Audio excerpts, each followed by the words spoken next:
Hey everybody! Today's book is Let's Go Hugo by Angela Dominguez, and we are going to actually draw Hugo and his friend Lulu. Okay, I've been on a kick lately. If you want to, you can print out a coloring sheet and color it in. And today's book with Hugo and Lulu, I actually colored them with crayons.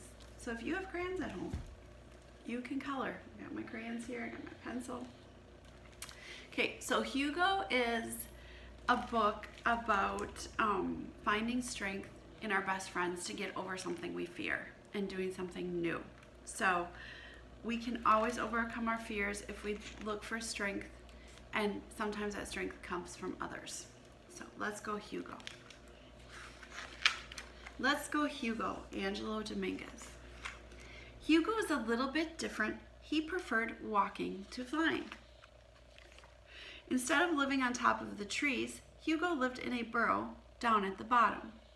Instead of building nests, Hugo built works of art. Hugo was content living on the ground. He certainly looks it. One day, Hugo was finishing his latest masterpiece when he heard a voice. "Hey, I know that building," said a little bird. "Really?" Hugo was overjoyed. "Yup," she said. "You can see it from up here. It's the Eiffel Tower. We can fly there." Oh, Hugo realized it was too far to walk. "My name's Lulu," said the little bird. "Come on, I'll take you." There she is. "I'm Hugo," he said, and then fell silent. I like his little toolbox. Little measuring tape. Little drawing of the Eiffel Tower. There's his plan. It's got a stamp on there from getting his, apparently he had to get a permit. Lulu tilted her head and smiled. "Well, let's go, Hugo. I have to show you the park before we go," Hugo said. Lulu thought that was a splendid idea. Relieved, Hugo led the way. First, they ate popcorn. After they finished eating, Lulu said, "Ready? Let's go, Hugo." "You can't fly on a full stomach," Hugo replied. "We have to wait an hour." Lulu agreed, and they played in the fountain instead. After a little while, Lulu again said, "Let's go, Hugo." But Hugo replied, "We can't fly now. Our feathers have to dry first." Lulu agreed, and they watched a ballet instead. The show lasted into the evening. "It's getting late," said Lulu. "Are you ready to go, Hugo?" Again, Hugo replied, "We can't fly. It's dangerous for me to fly at night. Let's go in the morning." Lulu yawned. She looked at Hugo. At last she said, "Okay, well, I should go home then. See you later." Hugo's heart sank as his new friend flew away. He'd never see the Eiffel Tower now. What if he never saw Lulu either? Oh, he's worried he's not going to see her again. He tried to run after her, but she was already high in the sky. It was hopeless. That's how anxiety and fear feel. We think that the worst of the worst is going to happen, and then we feel hopeless. But there's always hope. "What's the matter, little one?" It was the old owl Bernard, perched high up in a tree. It was late, and the owl was the only one awake. Hugo was so tired that he blurted it out without thinking. "I'm afraid to fly."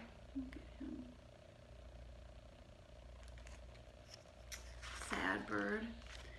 Bernard paused and said, "Well, everyone is afraid of something. I was afraid of the dark. But then I realized all the wonderful things I was missing, like the moon and the stars. If you want, I'll help you practice." Hugo looked down at the ground. He looked up at the owl. It took all of his courage, but at last Hugo said, "Yes, please." Oh, he's getting braver. An owl's going to help him. They practiced flying the rest of the night. There were many ups and many more downs. That's what happens. When Hugo finally flew to the top of the tree, the owl said, "Look at you go, Hugo. Good job. Tomorrow we'll practice more, but for now it's my bedtime." Look at him, he's got his arm around him like, it's okay. As the sun came up, Hugo was still high in the tree. "Are you ready?" said Lulu, landing next to him. Hugo looked from Lulu to the ground, far, far below. "Not really," he said. "I'm a little scared." Lulu smiled. "It'll be another adventure we can do together," she said. "Except this time, instead of exploring the park, we'll explore the sky." "Oh," Hugo hesitated. "I never thought of it like that." Lulu stuck out her wing. Hugo took a tiny step away from the tree, then another and another until... "Let's go, Hugo," Lulu sang. Hugo took a deep breath and grabbed on. Off they flew. The Eiffel Tower was more beautiful than Hugo had ever imagined. So beautiful, he forgot to be afraid. There they are, flying over Paris. There's a canal with a bridge. There it is, it is a long flight, far, far away. When they got back to the park, Hugo asked Lulu, "Where do you want to go next?" Lulu tilted her head. "The sky's the limit." Hugo smiled and stretched his wings out wide. Look at all their fun friend things they're doing. A kite and croquet. And they're in a boat and they're playing music and they're reading a book. That's what friends do. And then they help us get through those things. See, here he was doing fun things, but he was by himself. Now he has a friend to work through all of his stuff with. So, when we draw birds, birds are fairly simple. They are a circle and triangles, really. Let me find, where is our little drawing page that we're going to draw? So we're going to draw Hugo flying. Oh, here we go. We're going to draw Hugo flying and Lulu flying underneath him. So you're going to have two birds on your paper. They don't necessarily have to be right up above each other like this one is. I'm going to get my paper. Remember, we're going to draw it light till we get it right. And if you get behind, just keep drawing, keep trying to catch up, and I'm going to do it again when I do this, the Sharpie part of it, okay? So Hugo's body has a circle. On the top part of my paper, I'm going to draw a circle. Now, it's not perfect because birds, their bodies aren't perfectly circle, so just draw the best circle that you can because he's flying sideways also. The other part of the circle that I want you to do is remember to draw it light till you get it right, especially because we're going to put a scarf on Hugo. Now, his scarf is like two lines that come through like a parentheses. So I'm going to do a parentheses across the circle and then another parentheses. And then I'm going to join them together like that. So I have a circle, this line, that line, and the line across. Now the scarf has like a little bit of a bump here. And then it goes this way, one line that way. I'm going to do it tiny from here and make it wider as it goes down. So there's my body, the scarf that's going to go around the neck, and the scarf that's going to go this way. Now one of his wings comes from behind here, and it's a triangle, but instead of making a straight triangle, I'm going to do like a little bit of a curve, and then I'm going to curve it down, kind of like a shark fin. And on the other side, I'm going to do the same triangle, but the other way. Two shark fins, but they're wings. They look like angel wings. His head is a semicircle. So, semicircle. And his legs are an L and then another line with a line that's a backwards L. So there's Hugo's body. Okay, so I did a circle, parentheses line, join them up, do a bump, do a line that kind of curves around this way, and another one that echoes it, starts in thin and gets thicker. Oh, we have to close the scarf off on this end, and it's going to have some fringe. We can put the fringe on later too, so don't worry about that. A triangle like a shark fin going up this way. Another one triangle this way that has a curve, and a semicircle for his head. The leg is an L and an L. Now, his face, we always talk about faces like they have an axis through the middle of the face, where the nose and the mouth, see the center of my mouth right there and here, and then my eyes go across like this. So Hugo's looking down, and his axis for his face is kind of going to be looking down. So I'm going to do a little bit of a curve around his head like this, and then I'm going to have this line come here, because he is going to have an eye down here. And you don't have to do the axis lines if you think you can put the eye in. Just put an eye here, and his little nose goes there. And it's going to look like he's looking down because his face is mainly at the bottom of his head. I can erase these little lines out here too. Now, Lulu is even simpler.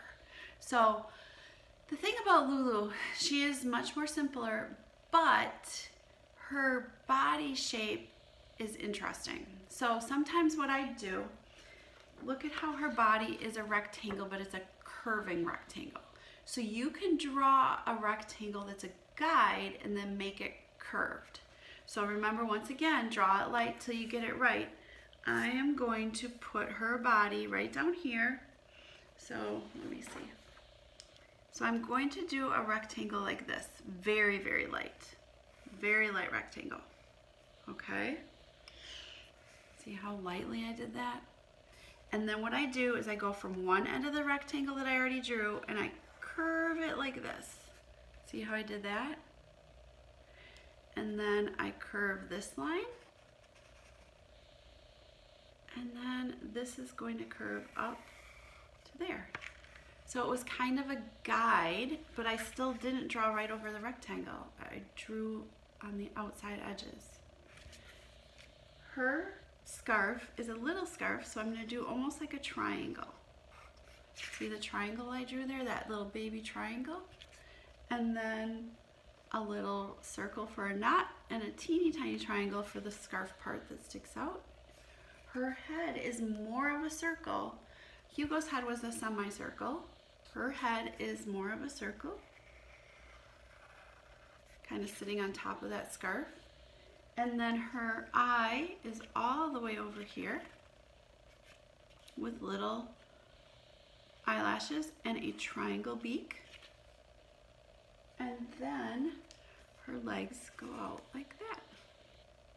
So there we go. Hugo. Oh, she needs her wings. Miss Elsherry, how can she fly without her wings drawn? So we did the same kind of idea up here. We're going to do a triangle with some curves.